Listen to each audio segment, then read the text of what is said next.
ವೀಕ್ಷಕರೇ, ನಂಬರ್ 13 ಬಗ್ಗೆ ಸಾಕಷ್ಟು ಜನಕ್ಕೆ ಗೊತ್ತಿರುತ್ತೆ, ಇನ್ನು ಕೆಲವರಿಗೆ ಗೊತ್ತಿರಲ್ಲ. ಈ ಒಂದು ಸಂಖ್ಯೆಯನ್ನು ಕೆಲವರು ತುಂಬ ಅಪಶಕುನ ಅಂತ ಹೇಳ್ತಾರೆ. ಅಷ್ಟೇ ಅಲ್ಲ, ಕೆಲವರು ತುಂಬ ಶುಭ ಅಂತ ಕೂಡ ಹೇಳ್ತಾರೆ. ಹಾಗಾದರೆ ಈ 13ನೇ ತಾರೀಕು ಏನಿದೆ ಅದರ ವಿಶೇಷತೆ ಏನು, ಮತ್ತು ಅದನ್ನು ನೋಡಿದರೆ ಜನ ಯಾಕಿಷ್ಟು ಭಯ ಪಡ್ತಾರೆ ನಾವು ಗಮನಿಸಿದ್ವಿ. ಎಷ್ಟೋ ಕಡೆ ಈ ನಂಬರ್ನ ಮನೆಗಳು ಕೂಡ ಇರೋದಿಲ್ಲ. ಹಾಗಾದರೆ ಈ ನಂಬರ್ನ ಯಾಕೆ ಯೂಸ್ ಮಾಡೋದಿಲ್ಲ ಜಾಸ್ತಿ? ಹೋಟೆಲ್ಗಳಲ್ಲೂ ಕೂಡ ಗಮನಿಸಿ ನೀವು, ಇರೋದಿಲ್ಲ ಈ ನಂಬರ್. ಹೀಗಾಗಿ ಈ ನಂಬರ್ ಬಗ್ಗೆ ಇವತ್ತು ತಿಳ್ಕೊಳ್ತಾ ಹೋಗೋಣ, ಏನಿದೆ ಅದ್ರ ಬಗ್ಗೆ ಅಂತ. ನೀವು ನೋಡ್ತಾ ಇದ್ದೀರಾ ಫ್ರೀಡಮ್ ಟಿವಿ, ನಾನು ಭೀಮೇಶ್ ಗೋನಾಳ್. ನೋಡಿ, ಈ ನಂಬರ್ ಏನಿದೆ, ಈ ನಂಬರ್ ಬಗ್ಗೆ ಸಾಕಷ್ಟು ಕಥೆಗಳಿವೆ. ಈ 13 ಎನ್ನುವಂತಹ ನಂಬರು ಅನ್ಲಕ್ಕಿ ನಂಬರ್ ಅಂತ ಕೂಡ ಹೇಳ್ತಾರೆ. ಇನ್ನು ಶುಕ್ರವಾರದ ದಿನ ಈ 13 ನಂಬರ್ ಬಂದರೆ ಅದಕ್ಕೂ ಕೂಡ ಸಾಕಷ್ಟು ಮಹತ್ವ ಇದೆ. ಅದು ಕೆಲವೊಂದು ರೀತಿಯಲ್ಲಿ ನಮಗೇನೋ ಒಂದು ಅಪಾಯವನ್ನು ತರುತ್ತೆ, ಕೆಟ್ಟ ದಿನವಾಗಿ ಪರಿಣಮಿಸುತ್ತೆ ಎನ್ನುವಂಥ ಮಾತು ಕೂಡ ಇದೆ. ನೋಡಿ, ಗಮನಿಸಿ, ಬರೀ 13 ನಂಬರ್ಗೆ ಸಾಕಷ್ಟು ಕತೆ ಇದೆ. ಮತ್ತು ಅದರಲ್ಲಿ ಮುಖ್ಯವಾಗಿ ಶುಕ್ರವಾರದ ದಿನ ಬರುವಂತಹ 13 ನಂಬರ್ ಏನಿದೆ ಅದಕ್ಕೇನೆ ಏನೋ ಒಂದು ಕತೆಗಳನ್ನು ಹೇಳ್ತಾ ಇದ್ದಾರೆ. ಅನೇಕ ಪಾಶ್ಚಾತ್ಯ ದೇಶಗಳಲ್ಲಿ ಇದರ ಬಗ್ಗೆ ಅಶುಭದ ದಿನ ಅಂತ ಹೇಳಿ ಪರಿಗಣಿಸ್ತಾರೆ. ಆ ದಿನ ಯಾವುದೇ ರೀತಿಯಾದಂತಹ ಒಳ್ಳೆ ಕಾರ್ಯಕ್ರಮಗಳು ಆಗೋದಿಲ್ಲ, ಮಾಡೋಕ್ಕೂ ಕೂಡ ಯಾರು ಯೋಚನೆ ಕೂಡ ಮಾಡೋದಿಲ್ಲ. ಈ ರೀತಿಯಾದಂತಹ ನಂಬರ್ ಇದು. ಇನ್ನು ಈ ನಂಬರ್ ಬಗ್ಗೆ ಇದನ್ನು ಏನೇನು ಆಗ್ತಾ ಇದೆ, ಈ ಹಿಂದೆ ಕೆಲವೊಂದು ಏನು ನಂಬಿಕೆಗಳಿದ್ವು, ಇದು ಯಾವ ರೀತಿಯಾಗಿ ಹುಟ್ಕೊಳ್ತು ಇದ್ರ ಬಗ್ಗೆ ವಿಚಾರ. ಎಲ್ಲ ನಂಬರ್ ಥರ ಈ ನಂಬರ್ ಆಗಿದ್ರೆ ಯಾರು ಕೂಡ ಇದ್ರ ಬಗ್ಗೆ ಇಷ್ಟೊಂದು ತಲೆ ಕೆಡಿಸ್ಕೊಳ್ತಾ ಇಲ್ಲ. ನಾವು ಕೂಡ ನಿಮಗೆ ಇದಿಷ್ಟೊಂದು ಹೇಳಬೇಕಾದಂತಹ ಅವಶ್ಯಕತೆ ಇರಲಿಲ್ಲ. ನಿಜವಾಗಿಯೂ ಕೂಡ ಹಾಗಾದರೆ ಈ ನಂಬರ್ ಏನಿದೆ ಅದು ಶುಭಾನ ಅಶುಭಾನ, ಅದ್ರ ಬಗ್ಗೆ ಇರುವಂತಹ ಕಥೆಗಳ ಬಗ್ಗೆ ಎಲ್ಲರೂ ಹೇಳ್ತಾ ಇದ್ದಾರಲ್ಲ, ಅದು ನಿಜವಾಗ್ಲೂ ಕೂಡ ಯಾರಿಗಾದ್ರೂ ಆಗಿದೆಯಾ ಅದ್ರ ಬಗ್ಗೆ ಗಮನಿಸ್ತಾ ಹೋಗೋದಾದ್ರೆ ನೋಡಿ, ಪ್ರಪಂಚದಾದ್ಯಂತ ಅನೇಕ ಧರ್ಮಗಳು, ಕೆಲವೊಂದು ಸಂಸ್ಕೃತಿಗಳೇನಿದೆ ಇದೆ, ತಮ್ಮ ತಮ್ಮ ನಂಬಿಕೆಗಳನ್ನು ನಂಬಿ ಆಧಾರವಾಗಿ ಕೆಲವೊಂದು ನಂಬರ್ಗಳನ್ನು ಬಳಸ್ತಾರೆ ಮತ್ತು ಕೆಲವೊಂದು ದೇವರನ್ನು ಪೂಜೆ ಮಾಡ್ತಾರೆ. ಇನ್ನು ಸಂಖ್ಯಾಶಾಸ್ತ್ರಕ್ಕೆ ಬಂದರೂ ಕೂಡ ಅಷ್ಟೇ, ಇನ್ನು ವೈಜ್ಞಾನಿಕವಾಗಿ ನಾವು ವಿಜ್ಞಾನದಲ್ಲಿ ಹೇಳುವ ರೀತಿಯಲ್ಲಿ ನೋಡಿದ್ರೂ ಕೂಡ ಅಷ್ಟೇ, ಈ ನಂಬರ್ಗೆ ತನ್ನದೇ ಆದಂಥ ಕೆಲವೊಂದು ವಿಚಾರಗಳಿವೆ, ಕಥೆಗಳಿವೆ. ಕೆಲವರು ಶುಭ ಅಂತ ಹೇಳ್ತಾರೆ, ಇನ್ನು ಕೆಲವರು ಇಲ್ಲ ಅಶುಭ ಅಂತ ಅದನ್ನು ಪರಿಗಣಿಸ್ತಾರೆ. ಯಾರ್ಯಾರಿಗೆ ಯಾವ ರೀತಿಯಾಗಿ ಅನುಕೂಲ ಆಗಿರುತ್ತೋ ಅದೇ ರೀತಿಯಾಗಿ ಆ ನಂಬರ್ ಕೆಲಸ ಮಾಡ್ತಾ ಹೋಗುತ್ತೆ. ಇನ್ನು ಇಂತಹ ಕೆಲವೊಂದು ವಿಚಿತ್ರ ನಂಬಿಕೆಗಳೇನಿದೆ ನಾವು ನಮ್ಮಲ್ಲಿ ನೋಡ್ತೀವಿ, ಬೇರೆ ಬೇರೆ ಕಲೆಯಲ್ಲಿ ಇದ್ರ ಬಗ್ಗೆ ಹೇಳ್ತಾ ಇರ್ತಾರೆ ಕೂಡ. ಈ ಶುಕ್ರವಾರದ ದಿನ ಯಾಕೆ 13ನೇ ನಂಬರ್ ಬಂದಾಗ ಅದನ್ನು ಅಶುಭ ಅಂತ ಹೇಳ್ತಾರೆ, ಅಥವಾ ಈ ತಾರೀಕು ಯಾಕೆ ಸ್ವಲ್ಪ ಕೆಟ್ಟದಾಗಿ ಕಾಣುತ್ತೆ ಅಂತಂದರೆ, ಬೇರೆ ದೇಶದವರ ನಂಬಿಕೆ ಮತ್ತು ಕೆಲವೊಂದು ಘಟನೆಗಳ ಆಧಾರವಾಗಿ ಈ 13ನೇ ನಂಬರು, 13 ಸಂಖ್ಯೆಯಲ್ಲಿ ಜನ ಇದ್ದಾಗ ಏನೇನಾಗಿತ್ತು, 13ನೇ ಒಂದು ರೂಮ್ ಇದ್ದಾಗ ಏನೇನಾಯಿತು, ಹಾಗೆಲ್ಲ ಘಟನೆಗಳು ನಮಗೆ ತಿಳಿತಾ ಹೋಗುತ್ತೆ. ಎಷ್ಟೋ ಯಾಕೆ ಈ 13 ನಂಬರ್ ಅಂತ ಹೇಳಿ ಸಾಕಷ್ಟು ಸಿನಿಮಾಗಳು ಕೂಡ ಬಂದಿರೋದನ್ನು ನಾವು ನೋಡಿದ್ದೀವಿ. ಕೆಲವೊಂದು ಸಿನಿಮಾದಲ್ಲಿ ಈ ನಂಬರನ್ನು ಅಶುಭ ಅಂತ ತೋರಿಸಿರೋದನ್ನು ಕೂಡ ನಾವು ಗಮನಿಸಿದ್ದೀವಿ. ಹಾಗಾದರೆ ಈ ನಂಬಿಕೆ ಹುಟ್ಟಿದ್ದು ಹೇಗೆ, ಯಾವ ರೀತಿಯಾಗಿ ಹುಟ್ಟಿದ್ದು? ನಿಜವಾಗಿಯೂ ಕೂಡ ಇದ್ರ ಬಗ್ಗೆ ಇರುವಂಥ ಕಥೆಗಳ ಬಗ್ಗೆನೇ ಎಲ್ಲರೂ ಮಾತನಾಡ್ತಾರೆ. ಅಂದರೆ ಏನೋ ದೊಡ್ಡ ಮಟ್ಟದ ಇರುತ್ತೆ. ಅಂದರೆ ವಾಸ್ತವವಾಗಿ ನೋಡಿ, 13ನೇ ತಾರೀಕು ಶುಕ್ರವಾರ ಬಂದರೆ ಅದರ ಇತಿಹಾಸದಲ್ಲಿ ಹಲವಾರು ಭಯಂಕರ ಘಟನೆಗಳು ನಡೆದು ಹೋಗ್ಬಿಟ್ಟಿವೆ. ಹಿಂದೆ ಅನೇಕ ವರ್ಷಗಳ ಹಿಂದೆ ಈ 13ನೇ ತಾರೀಕು ನಂಬರ್ ಬಂದಾಗ, ಅದರಲ್ಲಿ ಕೂಡ ಶುಕ್ರವಾರದ ದಿನ ಬಂದಾಗ ಭಯಂಕರವಾದಂಥ ಕೆಲವೊಂದು ಘಟನೆ ಆಗಿರೋದು, ಸಾವಿರಾರು ಜನ ಸಾವನ್ನಪ್ಪಿರುವಂಥದ್ದು, ಅನೇಕ ದೊಡ್ಡ ಮಟ್ಟದ ಯುದ್ಧಗಳಾಗಿರುವಂಥದ್ದು, ನೈಸರ್ಗಿಕವಾಗಿ ವಿಕೋಪಗಳೇನಿರುತ್ತೆ ಅದರಿಂದ ಸಾಕಷ್ಟು ಜನರು ಪ್ರಾಣವನ್ನು ಕಳೆದುಕೊಳ್ತಿರುವಂಥದ್ದು, ಹೀಗೆ ಅನೇಕ ಒಂದು ಉದಾಹರಣೆಗಳಿವೆ. ಕೆಲವೊಂದು ವಿಶ್ವ ನಿಯಮಗಳೇನಿದೆ ಅದೊಂದು ಕೆಲವೊಂದು ಬದಲಾಗ್ತಾ ಹೋಗ್ತವೆ ಈ ನಂಬರ್ನಲ್ಲಿ. ಅದಕ್ಕಾಗಿಯೇ ಈ ದಿನ ಏನಾಗುತ್ತೆ, ಜನ ಹೆದರ್ತಾ ಹೋಗ್ತಾರೆ. ಈ ನಂಬರ್ ಬಂದರೆ ಏನಾಗುತ್ತೋ ಏನೋ ಇವತ್ತು. ಸಾಕಷ್ಟು ನಂಬಿಕೆ ಇದೆ ಈ ನಂಬರ್ ಮೇಲೆ. ಯಾಕಂದರೆ ನಂಬರ್ನ ಜಾಸ್ತಿ ನಂಬ್ತಾರಲ್ಲ, ಅವ್ರನ್ನ ಕೇಳಿದ್ರೆ ಈ ನಂಬರ್ ಬಗ್ಗೆ ಗೊತ್ತಾಗುತ್ತೆ. ಎಷ್ಟೋ ಜನ 13 ನಂಬರ್ ಕೀ ಬಂದರೆ ಕೂಡ ತಗೊಳ್ಳೋದಿಲ್ಲ, ಈ ರೀತಿಯಾದಂಥ ಮನಸ್ಥಿತಿ ಹೊಂದಿರ್ತಾರೆ. ನೋಡಿ, ಇದ್ರ ಬಗ್ಗೆ ಸ್ವಲ್ಪ ಗಮನಿಸ್ತಾ ಹೋಗೋಣ. ಇನ್ನು ಕ್ರೈಸ್ತ ಧರ್ಮದ ಪ್ರಕಾರ ಕೆಲವೊಂದು ಪರಂಪರೆ ಇದೆ. ಅವರ ಪ್ರಕಾರ ಅವರು ಹೇಳ್ತಾರೆ, ಯೇಸು ಕ್ರಿಸ್ತನ ಜೀವನಕ್ಕೆ ಸಂಬಂಧಿಸಿದಂಥ ಕೆಲವೊಂದು ಘಟನೆಗಳಿವೆ. ಆ ಘಟನೆಗೂ ಈ 13 ನಂಬರ್ಗೂ ಸಂಬಂಧ ಇದೆ. ಅದೇನಿದೆ ಅಂದರೆ ನೋಡಿ, ಕೆಲವೊಂದು ನಂಬಿಕೆ ಇದೆ. ಕೆಲವೊಂದು ನಂಬಿಕೆಗಳನ್ನು ಅವರು ತುಂಬ ನಂಬುತ್ತಾರೆ.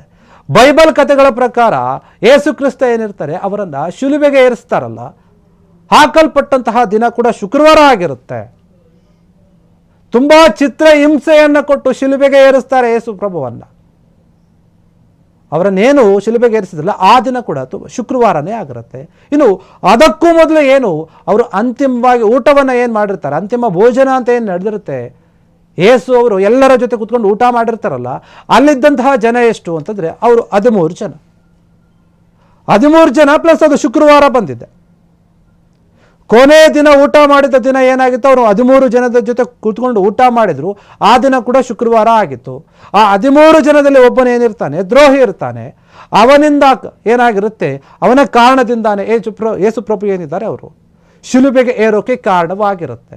ಈ ಕಾರಣದಿಂದಾಗಿ 13 ಸಂಖ್ಯೆ ಏನಿದೆ ಅದರಲ್ಲಿ ಕೂಡ ಶುಕ್ರವಾರ ಬರುವಂತಹ ಈ 2 ಒಂದೇ ದಿನ ಬಂದುಬಿಟ್ರೆ, ಅದು ಬಂದಾಗ ಜನರಲ್ಲಿ ಅಶುಭ ಎನ್ನುವಂತಹ ಸಂಕೇತ ಮುದ್ರೆ ಹೊತ್ತುಬಿಟ್ಟಿದೆ. ಅದನ್ನು ಪರಿಗಣಿಸ್ತಾ ಇದ್ದಾರೆ. ಹೌದು, ಯಾಕಂದರೆ ಅಂತಹ ದೇವರ ಸ್ವರೂಪದಲ್ಲಿರುವಂತಹ ಯೇಸು ಪ್ರಭು ಅವರಿಗೇನೆ ಆ ರೀತಿಯಾಗಿ ಈ ನಂಬರ್ನಿಂದ ತೊಂದರೆ ಆಗಿದೆ ಅನ್ನೋದಾದರೆ, ಇನ್ನು ಜನಸಾಮಾನ್ಯರ ಜೀವನದಲ್ಲಿ ಯಾವ ರೀತಿಯಾದಂಥ ಪರಿಣಾಮ ಬೀರಬಹುದು, ಇದ್ರ ಬಗ್ಗೆ ಯೋಚನೆ ಮಾಡ್ತಾರೆ ಜನ. ಇನ್ನು ಇತಿಹಾಸದಲ್ಲಿಯೂ ಕೂಡ ಈ ಬಗ್ಗೆ ನಂಬಿಕೆ ಸಾಕಷ್ಟಿವೆ, ಬಲವಾದ ನಂಬಿಕೆ ಇದೆ. ನೋಡಿ, ಕೆಲವೊಂದು ಘಟನೆಗಳಿದೆ.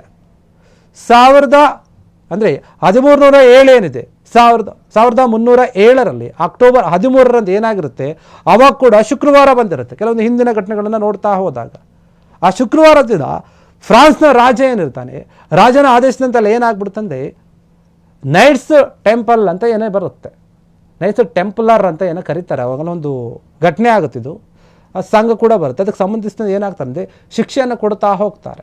ದೊಡ್ಡ ಮಟ್ಟದ ಶಿಕ್ಷೆ ಇರುತ್ತೆ, ತುಂಬ ವಿಚಿತ್ರವಾಗಿ ಹಿಂಸೆಗಳನ್ನು ಕೊಡ್ತಾ ಹೋಗ್ತಾರೆ. ಈ ಘಟನೆ ಏನಾಗುತ್ತೆ, ಫ್ರೈಡೇ ದಿ 13th ಅಂತ ಹೇಳ್ತಾರೆ. ಶುಕ್ರವಾರ ಕೂಡ ಅದೇ ಘಟನೆ ಆಗಿದ್ದ ಅಲ್ಲೇ, ಕೆಲವೊಂದು ಜನ ಸಾವನ್ನಪ್ಪಿದ್ದು ಕೂಡ ಅಲ್ಲೇ. ಭಯಂಕರವಾಗಿ ಕೆಲವರು ಈ ತಾರೀಕಿನಲ್ಲಿ ಹುಟ್ಟುತ್ತಾರಂತೆ. ಈ ರೀತಿ ಶಿಕ್ಷೆಗೊಳಗಾದವರು, ಆ ರೀತಿ ಕೆಲವೊಂದು ನಂಬಿಕೆಗಳಿವೆ. ಇನ್ನು ಕಾಲಕ್ರಮೇಣವಾಗಿ ಇದೇನಾಗ್ತಾ ಬದಲಾಗ್ತಾ ಹೋಗುತ್ತೆ. ಕೆಲವೊಂದು ನಂಬಿಕೆ ಯುರೋಪು, ಅಮೇರಿಕಾ, ಬೇರೆ ಬೇರೆ ದೇಶಗಳಲ್ಲಿ ಪ್ರಚಾರ ಆಗ್ತಾ ಹೋಗುತ್ತೆ. ಈ ರೀತಿಯ ನಂಬರ್ ಬಂದರೆ, ಈ ರೀತಿಯ ಆ ನಂಬರ್ ದಿನ ಯಾರಾದರೂ ಸಾವನ್ನಪ್ಪಿದ್ರು ಕೂಡ ಅಷ್ಟೇ, ಅವರು ಬೇರೆ ರೀತಿಯಲ್ಲಿ ಹುಟ್ಟುತ್ತಾರೆ ಎನ್ನುವಂಥ ನಂಬಿಕೆ ಕೂಡ ಇದೆ. ಮತ್ತು ಈ ನಂಬರು ತುಂಬ ದೊಡ್ಡ ಮಟ್ಟದ ಅಶುಭವನ್ನು ತರುತ್ತೆ ಎನ್ನುವಂಥ ನಂಬಿಕೆ ಕೂಡ ಇದೆ. ಇನ್ನು ಈ ಭಯದ ಪರಿಣಾಮ ಏನಾಗುತ್ತೆ ಅಂದರೆ, ಇವತ್ತಿಗೂ ಕೂಡ ನಾವು ಗಮನಿಸ್ತಾ ಇದ್ದೀವಿ. ಎಷ್ಟೋ ಕಡೆ ನಾನು ಮೊದಲೇ ಹೇಳಿದ ಹಾಗೆ ನಾವು ಬಿಲ್ಡಿಂಗ್ಗಳನ್ನು ನೋಡ್ತೀವಿ, ಅಪಾರ್ಟ್ಮೆಂಟ್ಗಳನ್ನು ನೋಡ್ತೀವಲ್ಲ, ಅದನ್ನು ಗಮನಿಸಿ ನೀವು ಸರಿಯಾಗಿ. ಎಲ್ಲೋ ಒಂದು ಕಡೆ 13ನೇ ನಂಬರನ್ನು ಮಿಸ್ ಮಾಡಿರ್ತಾರೆ. ಆ ನಂಬರ್ ಇದ್ದರೂ ಕೂಡ ಅದನ್ನು ಕಿತ್ತು ಬಿಸಾಕಿರ್ತಾರೆ. ಆ ರೂಮ್ ಇರುತ್ತೆ, ಆದರೆ ಆ ನಂಬರ್ ಮಾತ್ರ ಇರೋದಿಲ್ಲ. ಇನ್ನು ಎಷ್ಟೋ ಹೋಟೆಲ್ಗಳಲ್ಲಿ ಹೋದರೂ ಕೂಡ ಅಷ್ಟೇ, ಆ ನಂಬರನ್ನು ತೆಗೆದುಹಾಕಿರ್ತಾರೆ. ಮತ್ತು 13ನೇ ನಂಬರನ್ನು ಯಾರಾದರೂ ಕೊಟ್ಟರೂ ಕೂಡ ಚೆನ್ನಾಗಿ ತಿಳಿದಿರುವಂಥವ್ರು ಈ ನಂಬರ್ ನಮಗೆ ಬೇಡ, ಆ ನಂಬರ್ನ ರೂಮ್ನಲ್ಲಿದ್ರೇ ಏನೋ ಒಂದು ದೊಡ್ಡ ಅಪಾಯ ಕಾದಿರುತ್ತೆ, ಈ ರೀತಿಯಾದಂಥ ಒಂದು ನಂಬಿಕೆ ಇದೆ. ಇದು ನಿಜ ಕೂಡ ಆಗಿದೆ ಎಷ್ಟೋ ಜನಕ್ಕೆ. ಈ 13ನೇ ಸಂಖ್ಯೆ ಏನಿದೆ ಅದು ತುಂಬ ದೊಡ್ಡ ಮಟ್ಟದ ನೆಗೆಟಿವ್ ಎನರ್ಜಿಯನ್ನು ಇಟ್ಕೊಂಡಿರುತ್ತೆ ಯಾವಾಗಲೂ ಕೂಡ. ಯಾಕಂದರೆ ಅದು ಬೆಸ ಸಂಖ್ಯೆ ಆಗಿರೋದ್ರಿಂದ ಈ ರೀತಿಯಾದ ವಾತಾವರಣ ಆ ರೂಮ್ಗಳಲ್ಲಿ, ಆ ಜಾಗದಲ್ಲಿ ಅದ್ರ ಸುತ್ತ ಕೂಡ ಇರುತ್ತೆ.